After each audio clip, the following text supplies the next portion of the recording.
O Quarkus vai substituir o Jakarta-E? O que um dev Java não pode deixar de conhecer? Eu deveria fazer uma pós EAD ou presencial? Essas e outras dúvidas que o pessoal mandou para mim lá no meu Instagram, nas caixinhas de pergunta, eu vou responder agora para vocês nesse vídeo.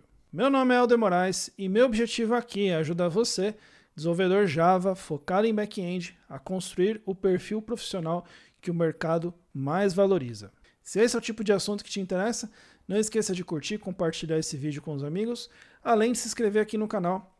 Ou, se você estiver ouvindo em algum podcast, uma plataforma, um agregador de podcast, se inscreve aí também para você não perder os próximos episódios. Regularmente eu abro caixinhas de perguntas lá no meu Instagram e hoje é o dia de eu responder algumas delas de maneira mais profunda aqui com vocês. Então, se você quer ter a sua pergunta respondida por mim aqui, já sabe, vai lá no meu Instagram, me segue lá e quando tiver pergunta, deixa a sua pergunta para que eu possa responder ela aqui, Porque é aquela história, se você não pergunta, eu não tenho como responder. Então, sem mais delongas, vamos lá, vamos às perguntas de hoje. Helder, você acredita que com o Quarkus o Jakarta-E cairá em desuso? Pessoal, primeira coisa, eu não acredito que tecnologias estabelecidas caiam em desuso, tá? Salvo raríssimas exceções, onde algum tipo de tecnologia que normalmente é proprietária e que tem uma empresa que realmente é dona dela, essa empresa vai e mata aquela tecnologia. Então, aconteceu algumas vezes aí de realmente, não é que algo caiu em desuso, que algo foi tirado do mercado. Tá? Fora isso, e a gente está falando aqui só de coisas open source praticamente, não acredito que o Quarkus vai tirar nada, não vai fazer com que nada caia em desuso, nem Quarkus, nem tecnologia nenhuma. O que eu acredito, gente, e é o que eu vejo, é o que a gente vê, se você olhar o mercado, você vê que normalmente é assim. Cada vez que surge uma tecnologia, uma ferramenta, um produto, algo que resolve algum tipo de problema, ou resolução do problema de novo, o que ele faz é ocupar um pedaço do mercado. Um pedaço que normalmente sentia mais aquela dor e, por consequência, começa a usar mais aquilo. Tá? Então, se você olha os rankings de uso de linguagens, por exemplo, muitos falam, porque tal linguagem, o Java mesmo, hoje tem uma fatia menor do mercado, É porque se você olhar, desde que existe o ranking, existem muito mais linguagens hoje ocupando o ranking. Então, existe muito mais linguagens sendo utilizadas, e isso vale para tudo, tá bom?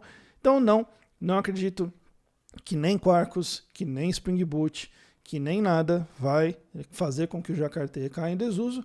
O que vai acontecer é que cada vez mais o Jakarta-E vai se estabelecer naquilo que ele resolve muito bem, o Quarkus vai se estabelecer naquilo que ele resolve muito bem, Spring Boot, Micronaut, Kotlin, qualquer ferramenta que você pensar aí, tá bom? Helder, como é que eu faço auditoria de tabelas? Existe alguma library, alguma biblioteca?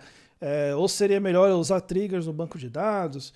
Uma coisa é a gente fazer auditoria de usuário de banco, que a gente tem uma estrutura de banco própria para isso, mas o que ele está perguntando aqui é de usuário de aplicação. Então, como é que eu faço auditoria no banco relacionado a usuário de aplicação?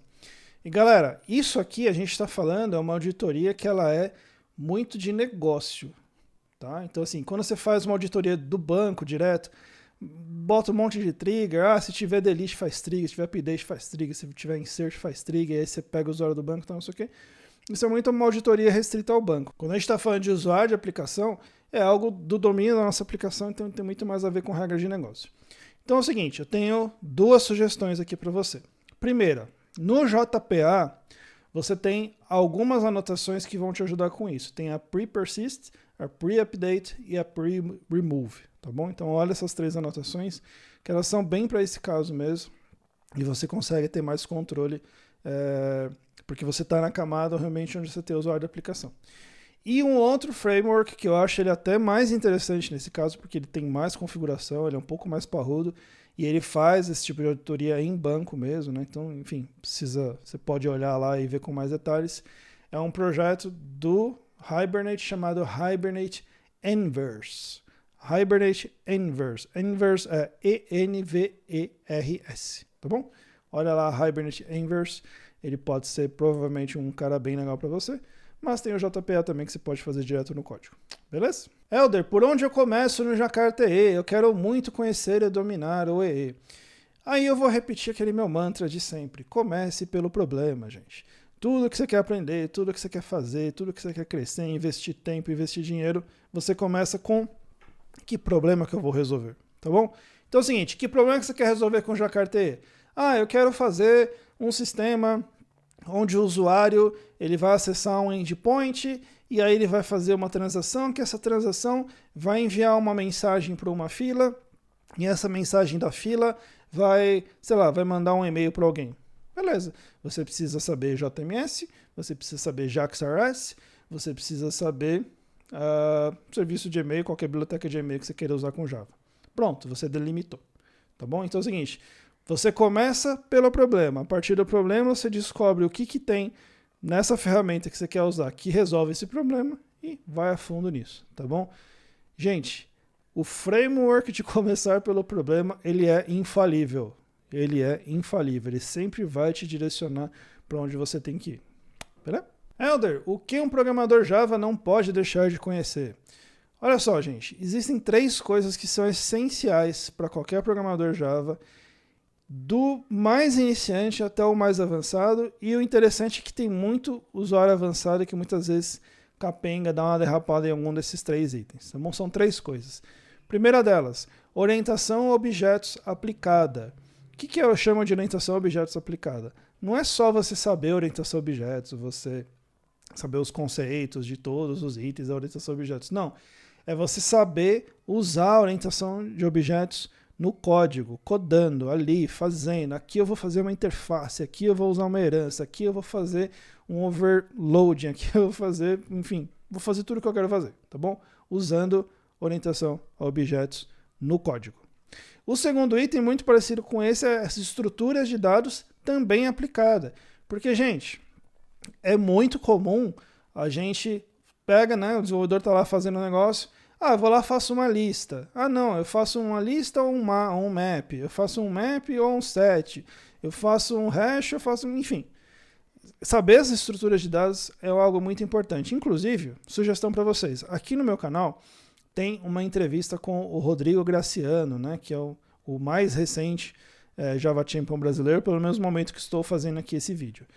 E lá ele comenta um caso de uma empresa onde ele foi trabalhar, se não me engano, era com Scala, e ele nunca tinha trabalhado com Scala na vida, e eles tinham lá uma determinada rotina do sistema que levava, se eu não estou errado, levava dias para ser executada, e ele, sem saber Scala, ele pegou o código, o pouco que ele entendeu, ele viu que eles estavam usando uma estrutura de dados que era muito ruim para aquele caso que eles estavam trabalhando. Ele mudou para uma estrutura de dados correta e de dias passou a levar, sei lá, 30 minutos, enfim. Não vou lembrar agora os números exatos, mas o fato é que saiu de um tempo absurdamente grande para um tempo totalmente aceitável. Tá? Então, só por saber estrutura de dados. Então, estrutura de dados aplicada, o que é aplicada? É saber aonde tem isso no Java, como é que você usa, como é que você implementa na prática, etc. E o terceiro item, que desenvolvedor Java nenhum pode deixar de saber, é algoritmos também aplicados. O que é algoritmo aplicado? Não é eu saber o conceito daquele algoritmo, é eu saber escrever esse algoritmo usando o código Java, é eu saber resolver um problema através do uso daquele algoritmo. Tá? Então, conhecimento sempre aplicado, orientação a objetos, estruturas de dados e algoritmos. Helder, como é que eu implemento observabilidade no JBoss? Galera, é o seguinte, observabilidade é um negócio que, hoje em dia, você precisa contar com ferramentas, tá? Não fica fazendo coisa na mão, não fica implementando nada na mão, conta com ferramentas. E nesse caso específico de observabilidade, minhas 2 grandes recomendações são o OpenTelemetry e o New Relic, ok? Não vejo opções melhor no mercado hoje, avalie as 2, aquela que você vê que é melhor para o seu negócio, para o seu ambiente, para suas necessidades, adota que eu tenho certeza que vai ser sucesso. Helder, dê alguns conselhos para quem vai começar a faculdade nos próximos dias. Eu tenho um grande conselho para qualquer um que esteja começando a faculdade ou que, enfim, vai fazer algum curso, etc. É o seguinte, entenda que o que você vai aprender lá não é suficiente. Tá bom? E isso não é nada dizendo contra as instituições ou falando que isso e aquilo, não, né? É um fato. Você está estudando o que quer que seja, onde quer que seja, mas aquilo não vai ser suficiente. E por que não é suficiente?